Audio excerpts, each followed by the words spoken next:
Hi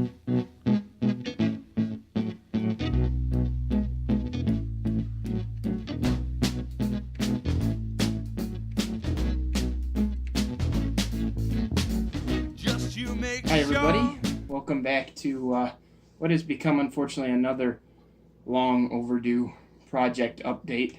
Unfortunately, life just continues to get in the way of putting out videos on a consistent basis, and I've just been busy with various projects as well as working on the layout room itself. So I haven't really had the time to make any videos, but that changes today because we're here to talk about everything that's gone on in the last couple of months. I've gone to a couple of really big shows. There's a bunch of new acquisitions, things moving around. So I'm really happy to be able to share everything with you guys today. So we'll jump right into it. We're going to start with our new acquisitions, starting with a couple of kind of boring ones first, or at least not as exciting as other stuff. Shortly after Christmas, I did, for Christmas, get a gift card to Dan's Crafts and Things, which is a hobby shop in Rochester, the Rochester area. So I went ahead and I picked up two 53-foot NS container chassis for my growing intermodal fleet. So I'm real happy to pick those up. I did also, at the biggest show that I went to since the last project update, I picked up a 3-pack of EMP containers, the Athearn versions. These are really nice. They have a decent amount of weight to them too, which I'm quite impressed with. So that was actually at the Springfield show in Massachusetts. It was my first time at that show. It was quite exciting. It's a huge show. I was at the Scale Trains live release or announcement of the Dash 9s, which is exciting as a Norfolk Southern modeler. I don't really need a Dash 9 myself. Well, I might, but it's exciting to know that they're finally doing a prototypical model of it, so that things like what I'm going to show you in a few minutes don't need to happen anymore with those Athearn ready-to-roll models unless you really want to. So with that, we'll get into the new acquisitions as far as locomotives are concerned, so that you guys can see what it is I picked up. Starting with an Athearn ready-to-roll Norfolk Southern Dash 9. This one's kind of halfway done. This was in an Operation Lifesaver paint scheme. I've gone ahead and removed all the decals, as you can see. I went ahead and covered up the old nose light where the headlight used to be located. I have the kit ready to go for the headlight to do the conversion, but being that we received the news that we did at that show, this may be the last of these that I do, and this is actually already part of a deal going to a friend of mine for this particular locomotive, which is a Walthers Mainline Sd 60M. This is a locomotive that I have now detailed myself. I put pilot detail on it, and then I also added LED ditch lights, grab irons, as well as grab irons on the back. I didn't do pilot detail there. But this is actually not staying with me. This is something that I decided I just wanted to flip. So I added Tsunami 2 sound. It's actually for sale now on a lot of the Facebook for sale groups for model trains if you want to check it out. Not sure if it'll still be available as of the time the video is uploaded, but if it is, you should be able to find it on there if you're looking for one. I did also pick up another Dash 9 in the deal that I got the Norfolk Southern Operation Lifesaver Dash 9 on, but it was actually a Union Pacific Athearn ready-to-roll Dash 9. It was number 9807.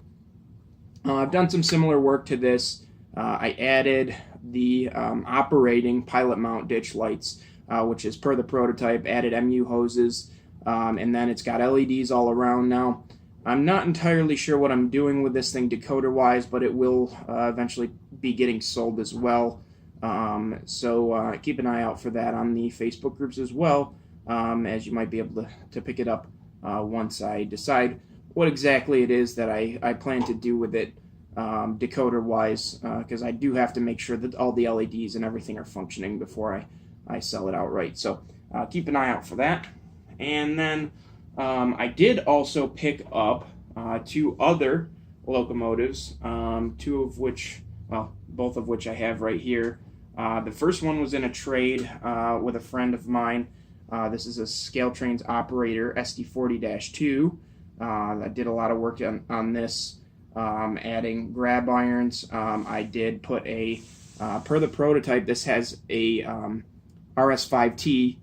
This is actually, this particular road number is a former BN, and then it was with HLCX, the leasing company, and then Norfolk Southern bought it from them. It's got a really interesting history behind the horn. The horn it had with BN was their standard 3-chime K3 something. I can't remember what exactly it is. But it got plucked while it was actually being leased by CSX. I did my research through pictures and everything. And while on CSX, it actually got a RS5T, which would make you think that it was an ex-Norfolk Western unit having an RS5T, because that's what they put stock on them. But I would assume actually that horn is probably from an ex-Seaboard unit, which they also put RS5Ts on their locomotives as well. So that was a pretty neat little story behind that, being a Norfolk Southern locomotive with an ex-Seaboard horn. I also did add the rooftop AC unit, a lot of pilot detail as well, and also functioning ditch lights. This thing is ready to go, except for I'm waiting on a new decoder for it. It had the budget sound that Scale Trains put in all their operator locomotives. I pulled that out because it wasn't going to function with the ditch lights, and I'm waiting for one of the new Locksound 5.0 decoders to come in to the dealer that I normally buy my decoders from. I have it pre-ordered from him. As soon as he gets it in, he'll ship it to me so that I can get this thing finished up. And that actually brings us to our final locomotive acquisition for the month, for the update, which is an Intermountain SD40-2, number 3400. This is an ex-Conrail with the pilot mount ditch lights.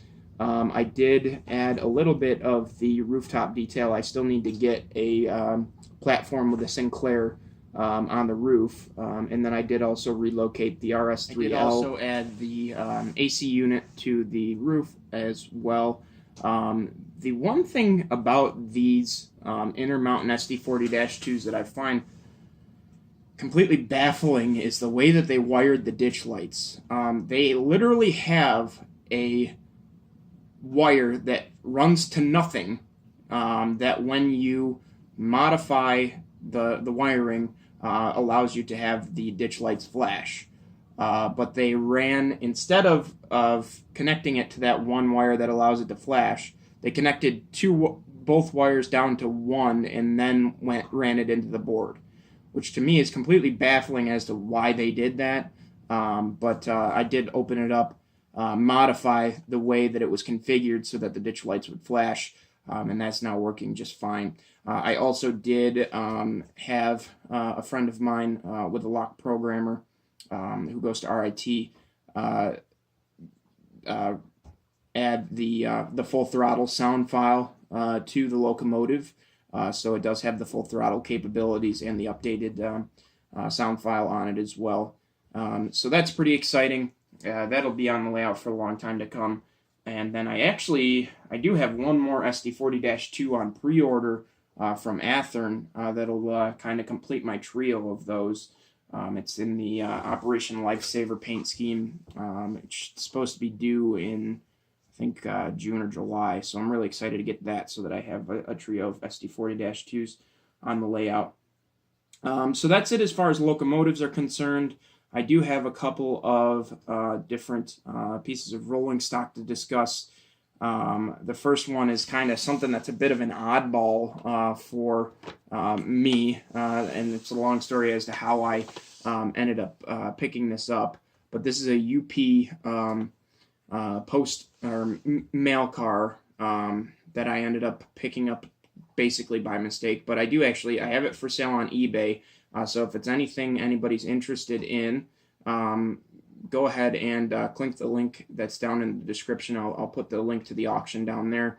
And if this is something you're trying to find, it'll be there for you if you want to bid on it.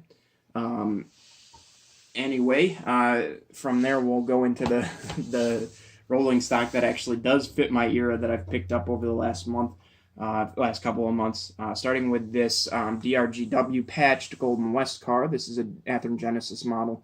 Really gorgeous car. Got a great deal on it from Midwest Model Works, Maine Model Works. Tim Swenton runs that company. I actually met him at the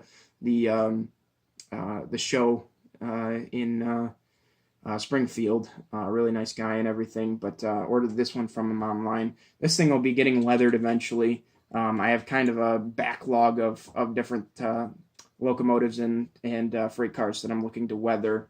And then I also did pick up a few other things at the show.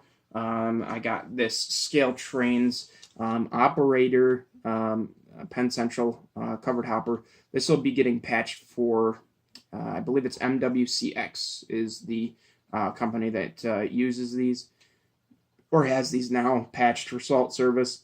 I really wanted to get the operator version of this. I got it again at the Springfield show, and I looked for the the rivet counter version of this, and finally I caved and got the operator version. And then, sure enough, a few booths later, I stumbled across a rivet counter version. But at that point, it was already too late. I had already picked this one up, so I'll make this one look as good as I can and everything.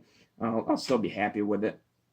And then I also did get at the show this BNSF Spokane, Seattle, and or Spokane, Portland, and Seattle Heritage covered hopper. This is the Athearn Ready to Roll version.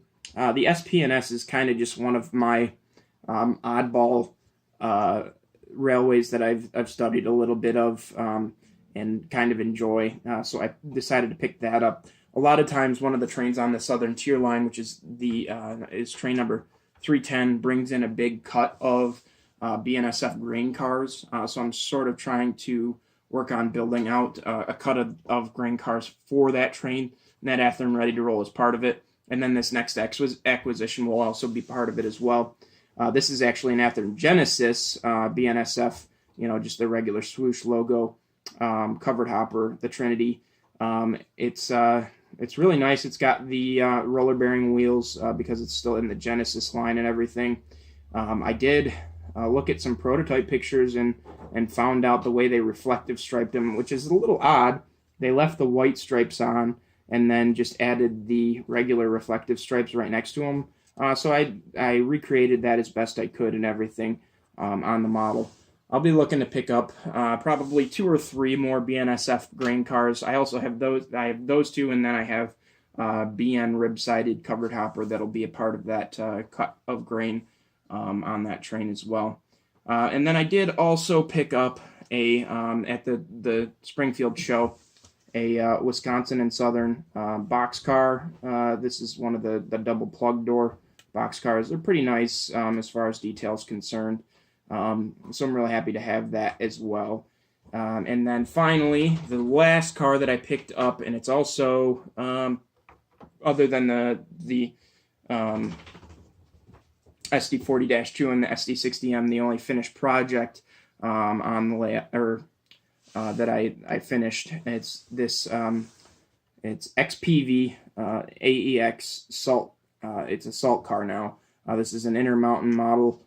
Really gorgeous looking car detail wise with the etched metal roof walk and everything. I patched out the PV logos myself, patched out the PV designation. These actually started after they were with PV. They went to CEFX, and then AEX bought them for salt service from there. So they're still relatively clean for the most part. I did start to grime it just a little bit, as you can see. But I really love the way this car turned out. I'm excited to have it as part of the unit salt train that I'll have rolling around. Anyway, I think that's all we have as far as locomotives are concerned. Hi, Belle. Want to say hi? Come here. Come here. Come here. Come on. Say hi. Say hi, Belle. Say hi. This is Belle, if you guys remember from when she was a little puppy. She's a lot bigger now. But her mom always wants me to get her into the videos, so I guess this is one way to do it. But anyway, good girl. That's about it as far as acquisitions and works in progress are concerned and everything. I do also just want to mention that I started a new Facebook page for sort of a business, but I mean not really. Just to show off some of my custom work that I'm going to be selling. The page is called Tierline Customs. So if you want to go check it out, I'll put the link in the description. If you want to give a like, I would really love the following there as much as I have it here on YouTube, because I'm always looking to grow. I also am starting to offer as a service LED installs. I did a couple already. I'll show the pictures of a Rapido draper that I actually just worked on for a friend. I added the rock lights. I'll show the pictures of that right now.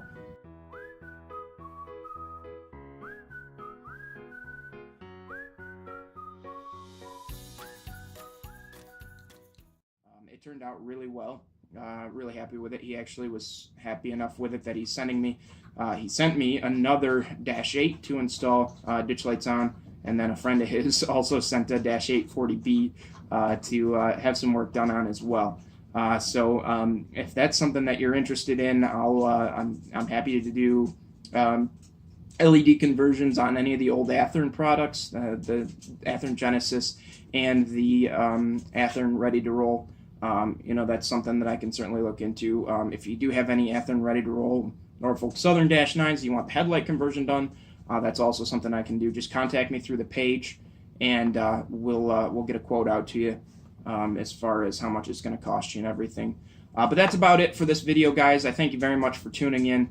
Thank you very much for watching the whole video here. If you did enjoy and you're not yet subscribed, please be sure to do so, because there's plenty more coming. The layout is slowly coming along, but I'm almost ready to paint it back there, and then once I'm ready for paint, it'll go real quick, the bench work and everything. So stay tuned, guys. There'll be much more to come throughout the remainder of the year here, and thanks for watching again. Take care.